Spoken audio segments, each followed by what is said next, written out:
Okay, so I'm on a trip to Las Vegas and I end up in the airport, of course, and I'm puttering through the airport, going past, I don't know, pretzel vendors and the various. And of course, I stop into a bookstore, books, magazines, W.H. Smith, I don't know, whatever the hell it is, I don't know, but I'm in there. And unsurprisingly, there are a whole series of books on gambling strategy. You're in Las Vegas, that's what people do there for the most part, so that makes perfect sense. People want to buy a little book to find out how to gamble. And as you would expect, there's books on poker, and there's books on blackjack, and then I noticed a 2-volume set of books on strategy for roulette. Now, with poker, with blackjack, what you do can affect what happens next, right? There is a cause and effect. There's a cumulative effect of what you do. We could debate whether those strategy books are going to help you win or beat the house or any of that, but that's not the point. The point is that at the very least, you have kind of a handhold into this process. Something you do can have some impact. But with roulette, that is simply not the case. Every time you spin that wheel, you have the exact same chance of getting a certain number of color every time. Every single time. I don't care if the little board that shows all the numbers that already came up as 9s, you have an equal chance once again of getting another 9. Is 9 on the roulette wheel? I don't even know. Is it black? Is it red? I'm not entirely sure. That's not the point. The point is there's a 2-volume set of strategy on roulette. What do we learn from this? Well, what I learn is that we desire to get, as human beings, as a species, as a creature, we desire control over things that frankly we may not have control over. And our minds are these incredible pattern matching machines, right?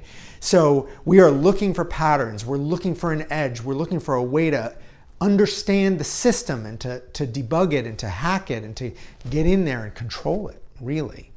But sometimes in life, we're not in control. We're really not. And in fact, that's part of the problem with designing great software, is that a lot of the variables are just not in our hands. When YouTube came out, there was a whole bunch of competitors, other sites that did pretty much exactly the same thing, and they did some things better and some things worse. And I have no doubt there are countless, if not thousands, certainly hundreds of explanations in slide decks from consultants and blog posts on the internet of why YouTube was the one that succeeded. Oh, it was this. Oh, it was that. But the truth is, nobody really knows. And a lot of why YouTube succeeded versus every other video sharing site at the time may be luck.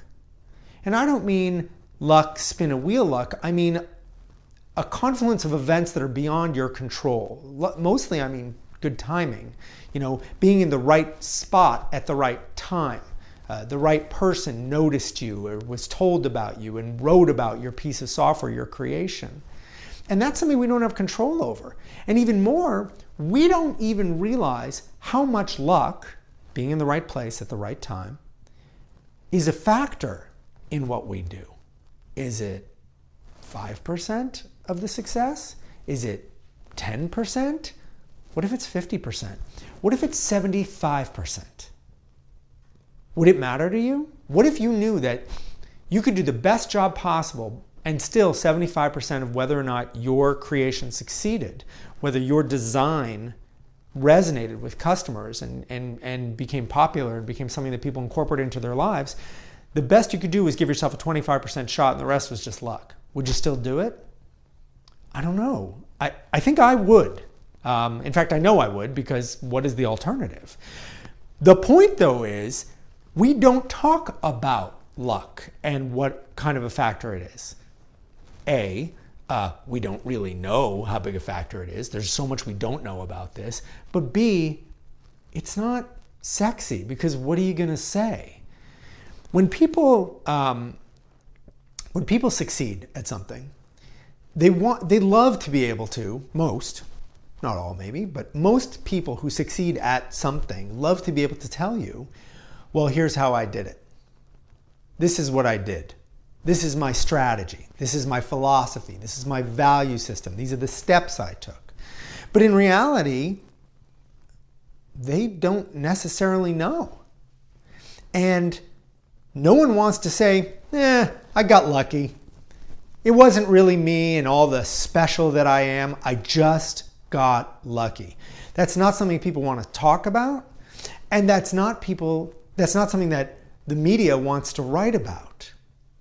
And so you may say, wow, why are you telling me all this? If you're telling me that most of what I do is dependent to a huge degree on luck, and whether or not it's going to succeed or not, and that all these articles that I read that tell me, here's the proven formula for success, are bullshit because they don't know how much luck was a factor and we don't know, then you may say, hey, I'm kind of bummed out. I kind of just feel like not making anything anymore. But I say to you, even if a huge portion of the outcome of what you make is dependent on luck, even if that's true, and I do believe it is, that doesn't mean you shouldn't try. Because the only way to be at the right place at the right time is to go out and try to be there. You may not know how to predict the right place or the right time, but if you stay at home, you're never going to be at the right place at the right time. If you don't buy a lottery ticket, if you don't put yourself out there.